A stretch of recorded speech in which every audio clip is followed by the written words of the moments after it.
We're going to be working with right triangles and a lot of Pythagorean theorem. You know, with Pythagorean theorem we get square roots. So we need to take a step back in ancient history. That's why we've got our cave woman. Yeah, I guess that's a cave woman. Maybe caveman, not sure. Anyway, that's why that's here, to remind you this is some stuff you've learned back in algebra. We're going to apply it to this unit, so let's take a look. We're asking what number times itself gives us 49. So what times what is 49? And that would be 7. 7 times 7 is 49. What is the square root of 25? Well, that's just 5. We know 5 times 5 is 25. How about 144? 12 times 12 is 44, so I'm going to say that's 12. And this just goes back to squares themselves. If I have a square that is 5 by 5, 5 times 5 is 25 would be its area, 25 square units. So that's where this is coming from. How about 40, the square root of 40? Well, what times what is 40? Well, that's a trickier one. I know that for 36, the square root of 36 is 6, because 6 times 6, of course. And when I do 7 times 7, that's 49. So that'd be a 7. But the square root of 40, that's somewhere in between these two. So the square root of 40 is going to be like 6 point something, 6 point ... Goes forever and ever, on and on and on. Your decimal, you'd have to grab a calculator, figure out the decimal for it, but even your calculator can't do that because it does go forever and ever and ever, kind of like I am right now, blah, blah, blah. So our goal here with this unit is how do we simplify a square root? Back up to this. We're going to use a property. It's called the product property of radicals. So this is what it says. If you have a radical of a product, a times b, that's the same thing as the product of the roots. So square root of a times square root of b, what does that mean? Well, let me show you an example. Say you're going to do the square root of 12. Well, the square root of 12 could be written a different way. It could be broken into two different radicals, square root of 4 and square root of 3, like 4 times 3 makes 12. And the reason we're going to do that is because look at this, the square root of 4, that's just 2. So 2, and then that's a radical 3. So this would be the simplified form because we simplify, meaning we make the number under the radical as small as possible. So we're going to use a couple of tools. This little thing right here, this is called the perfect squares number line. How does that work? Well, you look here on the bottom, you've just got all the counting numbers, 1, 2, 3, 4, 5, 6, 7, clear up to 15. But look at this arrow. That means it goes forever and ever and ever. We could go forever. And above that, we have the perfect squares. So this is just multiplying, like you take 4 times 4, you get 16. 6 times 6 is 36. 7 times 7 is 49. 8 times 8 is 64. On and on it goes. So these are on the top, this row here, these are the perfect squares. Perfect, oh, spell it with an R, perfect squares. I'm going to just draw a picture of a square for that. We'll abbreviate. So this thing is going to help us as we simplify our radicals. Let's look at an example. We've got the square root of 40. We just saw a minute ago the square root of 40 is somewhere in here, right in here, somewhere between 6 and 7. But I'm going to look at my perfect squares. I'm looking for any of these numbers that work themselves into 40. So like 4 times 10. So I'm going to rewrite 40 as the square root of 4 times the square root of 10. And where did I get the square root of 4 from? From my perfect squares number line. So if the square root of 4 would be 2 times the square root of 10. That's how that simplifies. Let me take you step by step on how it works. So I wrote it out for you here. This is how you simplify a radical. First of all, I want you to be drawing this trusty perfect squares number line. And it stops at 15. That doesn't mean you have to stop. For the most part, 15 is going to be high enough. But if it goes higher in your problem, you go higher. Then, you got your number line drawn. Next, you start at the number that's given in the problem. So let's make an example here. Let's say you've got 72. You're going to come up to the number line on the top. You're going to look for where 72 would land, and that's going to be like right here. So there's your square root of 72 that you're looking for. Working towards the left, check for the largest perfect square factor. So working your way down, you're looking for any of these numbers that are going to divide into 72 nicely. Does 64 go into 72? No.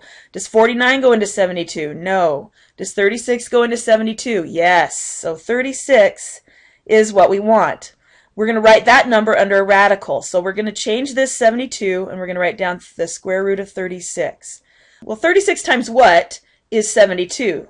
That's 36 times 2. So we take on our next step, we write the second factor under a separate radical, like that. So we got 36. 36 times 2 makes 72. Check. Last, we're going to simplify that first radical to a whole number. And this will always come out as a whole number because we got it from the number line. So 36, the square root of that is 6. And then just bring down that radical 2 and you're done. Okay, now you guys have learned this before. Chances are pretty good. You may not have done it exactly this way. Different teachers do teach this differently. Like when I first wrote the 72 up there, you might have thought, hey, that's 9 times 8. So I'm going to write square root of 9 times square root of 8. 9 times 8 is 72. And then the square root of 9, that's nice and perfect. That's just 3. So I get 3 square roots of 8. And you may have said, that's good. Well, what did we get for our answer? Just a second ago, we got the square root of 72 was 6 times square root of 2. So what's the difference here? Well, really, there isn't a much difference. If you put them in the calculator, they'd both come out to the same decimal. But remember, the goal of simplify is to make that number under the radical as small as possible. And this one is smaller. And so this one is more simplified. What could we do with this 8? Well, if you go a little bit further, how can we break 8 down? 8 is 4 times 2, so I could change that to square root of 4 times square root of 2. And now I bring that 3 down that's in front. The square root of 4 comes out as a nice perfect square. That's just 2. So if I bring everything else down, now you can see where we're getting the 6. These guys right here just make the 6. So 6 square roots of 2, we get the same answer. But look at how long that took. It took us forever. We had to go all through all this to get down to our final answer. And that's a lot of chances to make mistakes. So that's why I'm saying if you will follow these steps, this is going to make it easy for you. You're going to get the right answer in just a couple of steps. And you can't mess this up. You got the number line there to help you. You should be good.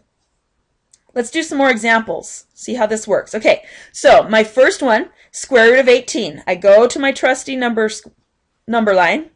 And right here's where the square root of 18 would land.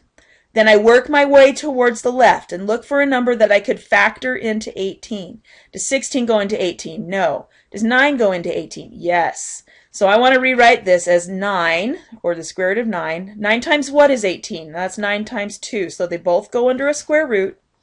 And then I change my first number to its simplified form. Square root of 9 is 3. So 3 square roots of 2. I'm done. Try this one with me. 98. Okay, so for 98, where's 98 fall in the number line? That'd be here, right here. Working my way to the left, I'm looking for a number that goes evenly into 98. Does 81? No way. 64, too big. 49, yeah, 49. 49 times 2 is 98.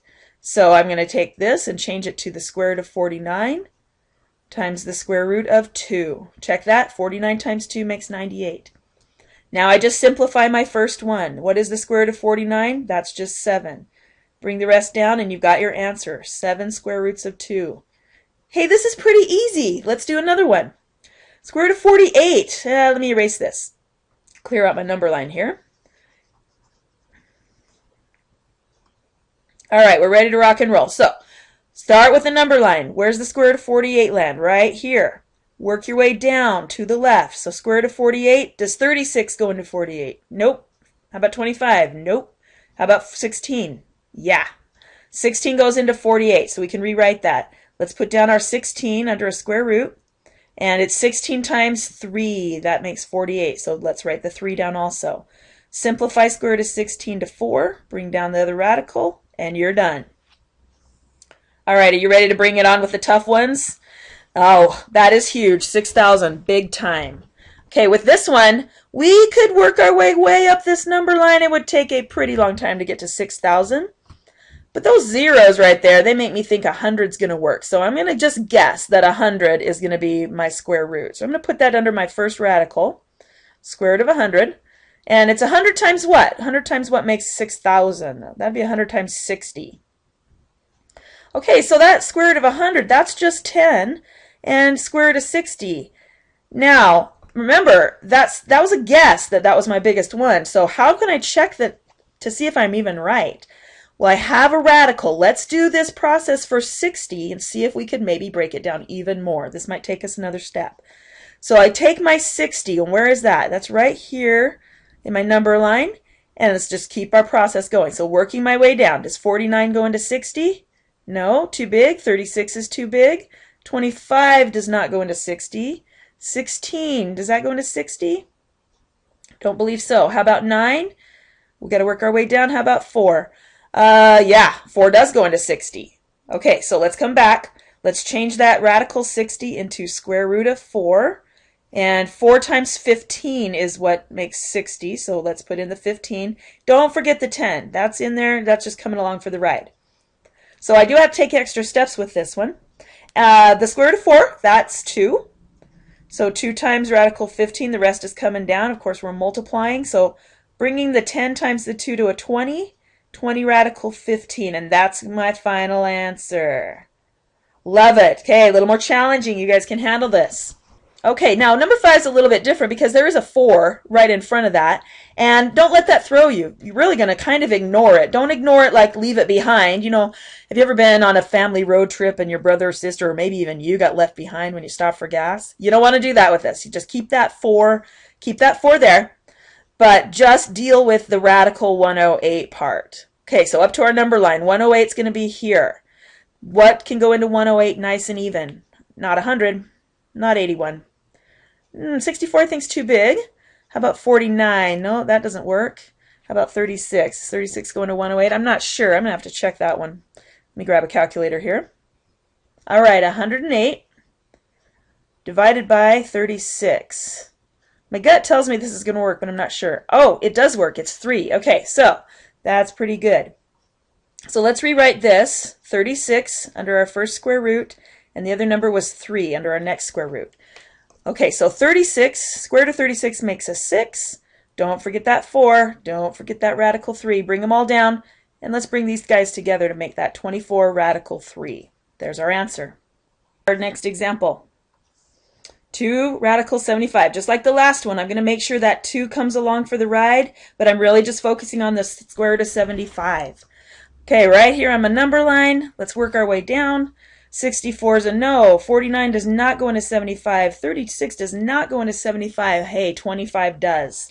Let's change that square root of 75 to square root of 25 times the square root of 25 times 3 makes 75. Okay, 2 comes down. Square root of 25 is perfect, 5, and the square root of 3 just comes down. So final answer is 10 square roots of 3. Bring it on. We can do these.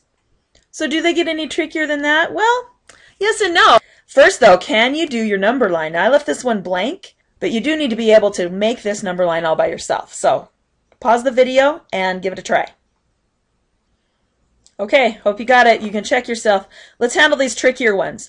If you have 2 square roots and they're being multiplied, and I'm going to put a little multiply mark in there, then you're going to just use the product property in reverse to do a simplify step. And since they're both under radicals, they're still both under a radical. So we could change this to square root of 20 and then just go through the steps we've been practicing.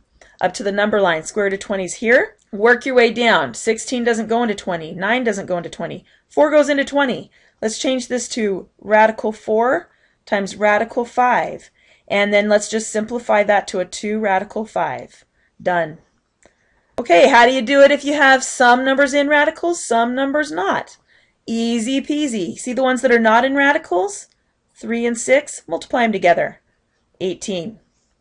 See the ones that are in radicals? Multiply them together. That 5 times 15, 5 times 15 is 75. Put the answer under the radical. So if it's under a radical, multiply it and put the answer under a radical. If it's not under a radical, multiply it and put the answer outside of a radical. And then go through your simplify steps. If I'm here, look for the first number that goes into 75, and it's 25. Let's change that to square root of 25 times 3. Square root of 3. Don't forget the 18. Don't leave that behind. Change that first radical. Square root of 25 is 5. 18 times 5 times radical 3. So we have 90 radical 3. Final answer. We should go on millionaire. Okay, now this next guy, why is he under the tricky ones? He looks pretty innocent to me. Let's see what's happening here. Square root of 35, I go to right here. 25 isn't going to work. 16 is not going to work. 9, nope. 4, nope. 1 does. Is 1 going to get me anywhere? Actually, I don't really care about 1 or 0 because those aren't going to be simplifying this at all. So really, I don't have anything that works that's going to make this any simpler. That happens too. Sometimes it's not going to give you anything. If you can't do anything to change this, then it's already simplified. So our answer is the square root of 35, and we're done with that. Okay, you're going to practice. We're going to get this awesome.